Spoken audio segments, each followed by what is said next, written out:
প্রথমে দেখে নেব আজকের সংবাদ শিরোনাম। অগ্নিকাণ্ডের অপরাধীদের জেলে পাঠাবো, হুঙ্কার সার।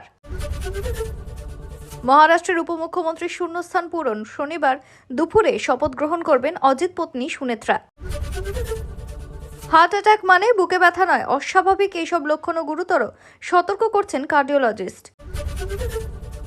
বেঁধে দেওয়া হলো ডেডলাইন, এসআইআর এর শেষ পর্বে ঝাঁপিয়ে পড়ল কমিশন, ফাইনাল লিস্ট কবে? মাটন বলে খাওয়ানো হলো বিফ, অভিনেতা শায়ককে। অলিভাবের ঘটনায় তোলপাড় কলকাতা। বিজেপির প্রচারে গেলে বেঁধে রাখার নিদান তৃণমূল বিধায়কের, ভোটের মুখে বর্ধমানে হুঁশিয়ারি রাজনীতি। ভোটের আগে নবান্নের মাস্টার স্ট্রোক, রাজ্যের 109 ইন্সপেক্টরকে অন্যত্র বদলির নির্দেশ।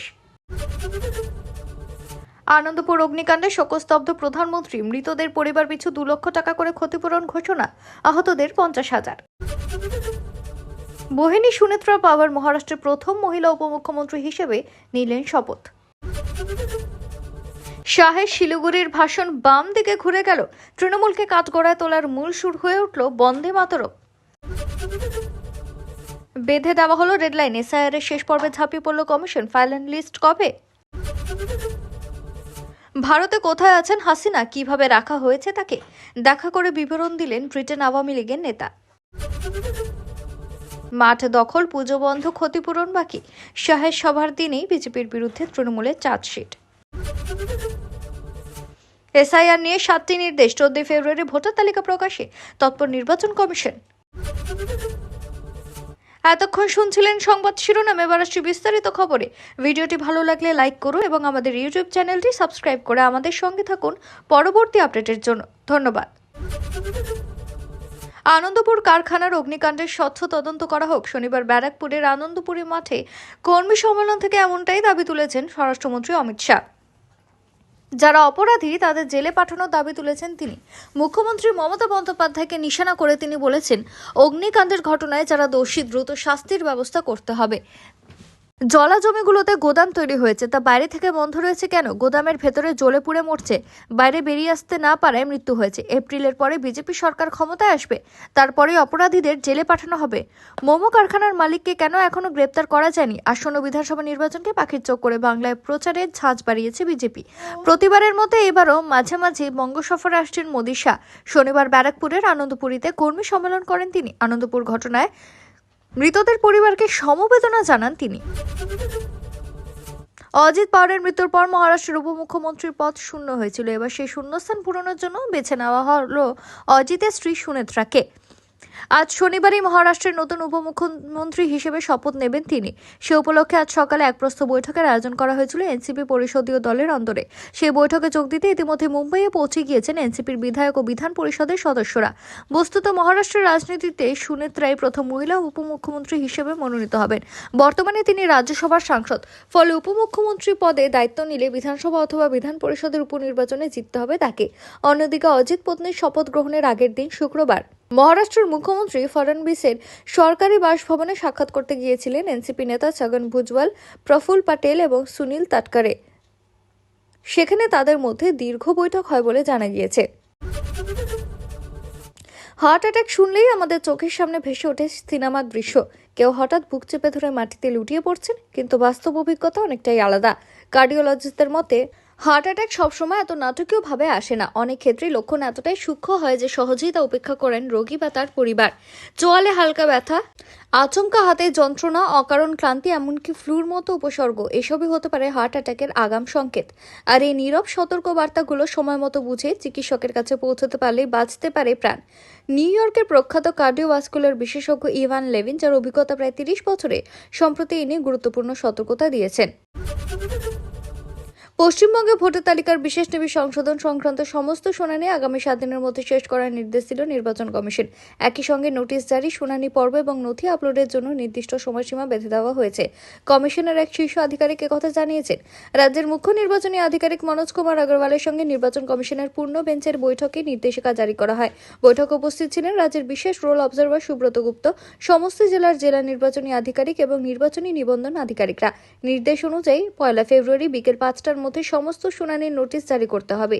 এরপর পরবর্তী 7 দিনের মধ্যে সব শুনানি সম্পন্ন করতে হবে এবং সংশ্লিষ্ট নথিপত্র নির্বাচন কমিশনের সার্ভারে আপলোড করতে হবে।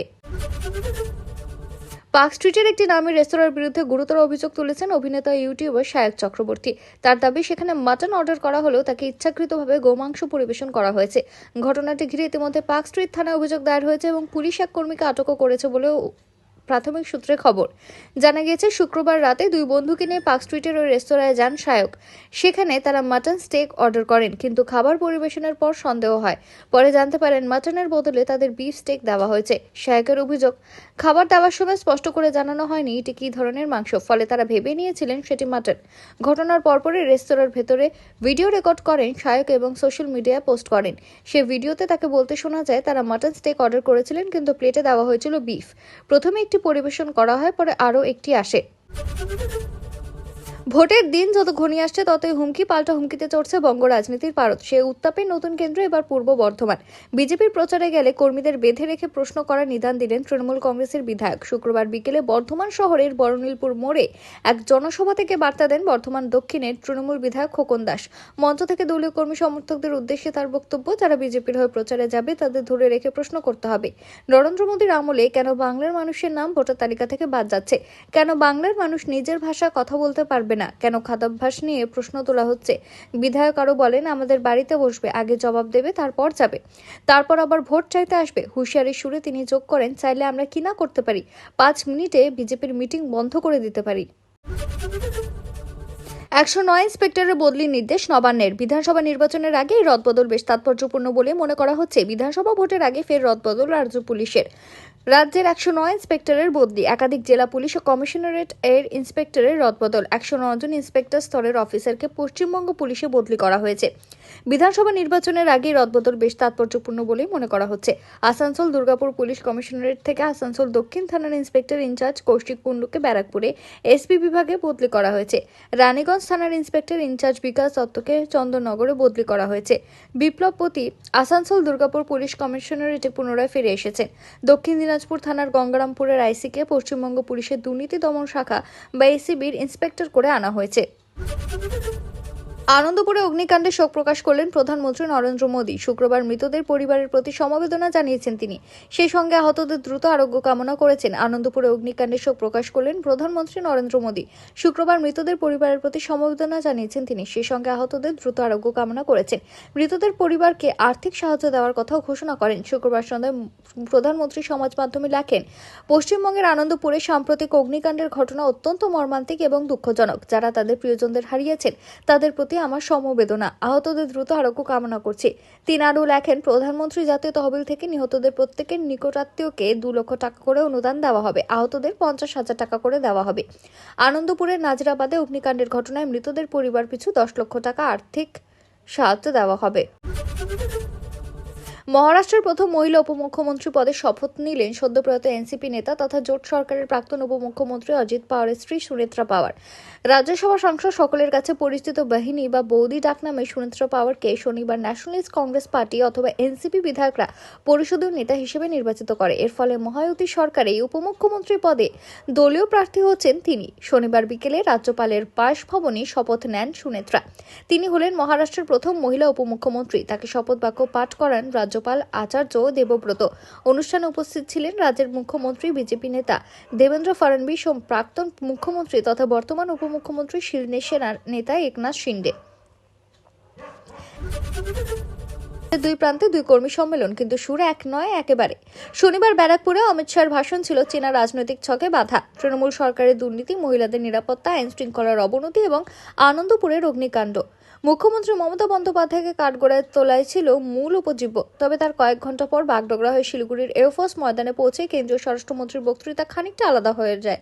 সেখানে ঢুকে পড়ল বন্দে মাতরম, বাম শাসনের তুলনা এবং রাজ্যের সামাজিক ঐক্য ভাঙার অভিযোগ। শিলিগুড়ির কর্মী সম্মেলন থেকে শাহ দাবি করেন, সংসদে বন্দে মাতরম নিয়ে আলোচনার সময় তৃণমূল কংগ্রেসের বিরোধিতা করেছিল। সেই প্রসঙ্গ তুলে তিনি বলেন, আমি প্রথমে বুঝতেই পারছিলাম না কেন বন্দে মাতরমের বিরোধিতা করা হচ্ছে। পরে তৃণমূলেরই এক সাংসদ আমাকে বললেন, তাদের অনুপ্রবেশকারী ভোট ব্যাংক বন্দে মাতরম নিয়ে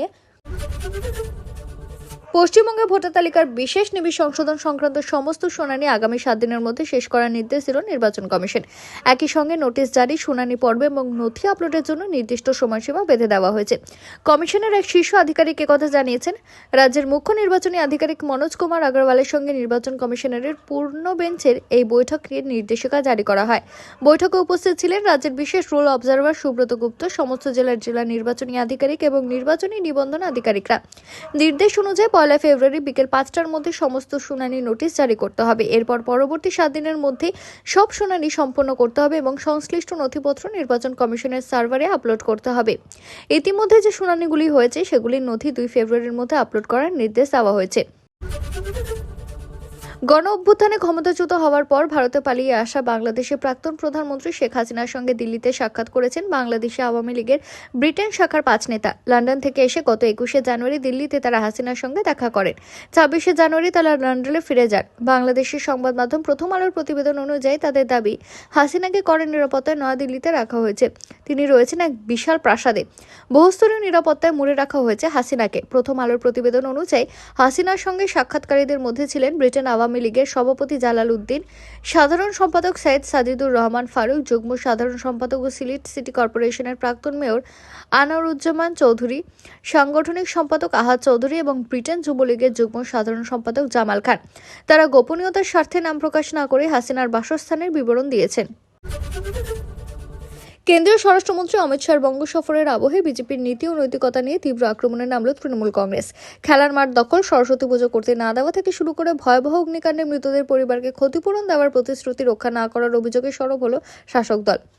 শনিবার তৃণমূল ভবনে সাংগঠনিক বৈঠক করে বিজেপির বিরুদ্ধে একের পর এক প্রশ্ন তোলেন ব্যারাকপুরের সাংগঠনিক সভাপতি তথা তৃণমূল সাংসদ পার্থ ভৌমিক এবং রাজ্যের মন্ত্রী ব্রাত্য বসু। পার্থ বলেন, ব্যারাকপুরের আনন্দপুরী যে মাঠে শনিবার অমিত শাহ সভা করবেন, সেখানে দীর্ঘদিন ধরে স্থানীয় মানুষের খেলাধুলো, সরস্বতী পুজো, মেলা হতো। কিন্তু 2014 সালে বিজেপি ক্ষমতা আসার পর থেকে ওই মাঠে সরস্বতী পুজো করতে দেওয়া হয় না বলেই অভিযোগ। চূড়ান্ত ভোটার তালিকা প্রকাশ নিয়ে একগুচ্ছ নির্দেশিকা জারি করেছে নির্বাচন কমিশন। 14 ফেব্রুয়ারি চূড়ান্ত ভোটার তালিকা প্রকাশের দিন। কলকাতায় রয়েছে কমিশনের ফুল বেঞ্চ। বর্তমানে বঙ্গে ভোটার তালিকার নিবিড় সংশোধনের কাজে শুনানির প্রক্রিয়া চলছে। এই শুনানি প্রক্রিয়াতেও একাধিক অভিযোগ উঠেছে।